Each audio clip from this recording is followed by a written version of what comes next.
आज की कहानी तितली का संघर्ष। एक बार एक आदमी को अपने गार्डन में टहलते हुए किसी टहनी से लटका हुआ एक तितली का कोकून दिखाई पड़ा।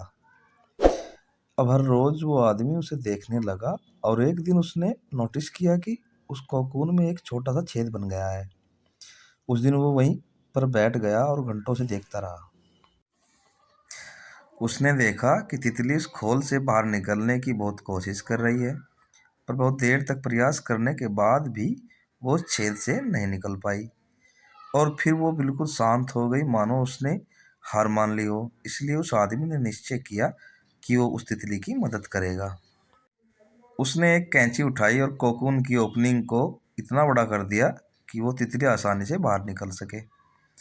और यही हुआ, तितली बिना किसी और संघर्ष के आसानी से बाहर निकल आई, पर उसका शरीर सूजा हुआ था और पंख सूखे हुए थे। वो आदमी तितली को ये सोचकर देखता रहा कि वो किसी भी वक्त अपने पंख फैलाकर उड़ने लगेगी, पर ऐसा बिल्कुल भी नहीं हुआ। इसके उलट बेचारी तितली कभी उड़ नहीं पाई और उसे अपनी बाकी की ज़िंदगी इधर उधर घिसटते हुए बितानी पड़ी। वो आदमी अपने दया और जल्दबाजी में ये नहीं समझ पाया कि दरअसल कोकून से निकलने की प्रक्रिया को प्रकृति ने इतना कठिन इसलिए बनाया है ताकि ऐसा करने से तितली के शरीर में मौजूद तरल उसके पंखों में पहुंच सके और वो छेद से बाहर निकलते ही उड़ सके। वास्तव में कभी कभी हमारे जीवन में संघर्ष ही वो चीज़ होती है जिसकी हमें सचमुच आवश्यकता होती है। यदि हम बिना किसी स्ट्रगल के सब कुछ पाने लगे तो हम भी एक अपंग के समान ही हो जाएंगे।